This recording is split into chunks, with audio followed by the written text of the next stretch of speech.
You want to talk about violence against political opponents? Let's talk about the fact that Democrats have been labeling President Trump a threat to democracy for the better half of 10 years. Let's talk about how they have compared him to Hitler, one of the worst mass murderers in the history of the world, and that Kamala Harris and Joe Biden weaponized the court system and the justice system in this country against Donald Trump in an attempt to imprison him. He sat through a courthouse for 7 weeks this past year, and the Democrats were hoping he would go to jail for it. That is real political violence that has led to 2 heinous assassination attempts on President Trump's life that, by the grace of God, he was able to escape, and he is here with us today. So yes, President Trump knows a little bit about political violence because he's experienced it himself. And talking about the tragic realities of war that Liz Cheney and her father, Dick Cheney, have got this country into is not political violence. It's talking about the reality of the foreign conflicts that the Washington, D.C. establishment have sold out young Americans to for decades.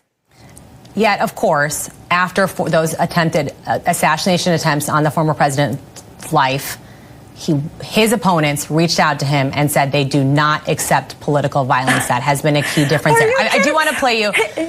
No, please. His opponents are saying to this very day the same rhetoric that led to those 2 assassination attempts. The second attempted assassin on President Trump's life echoed the sentiment that President Trump is a threat to democracy. And if you're a deranged lunatic and you're mentally ill, you will believe that lie. And yes, you will take political violence like we have seen in 2 instances against President Trump. Last week, Tim Walz and Kamala Harris said that everyone who showed up to President Trump's rally at Madison Square Garden was a Nazi. That's despicable, dangerous, divisive rhetoric that is spewed by the Democrat Party every single day. And I am so sick and tired of the media pointing the finger at Donald Trump and saying that he is sowing division in this country. He is not. The media is for pushing hoaxes like the one that you all pushed today, and the Democrat Party is for pushing lies about him. But the good news is Americans don't buy it. And that's why today in 2024, President Trump is more popular than he has been since 2016 because people don't trust the media and they're not buying the Harris campaign's closing argument that he's some great threat to our democracy because they lived under him for 4 years as president and our democracy and our country was stronger than it is today.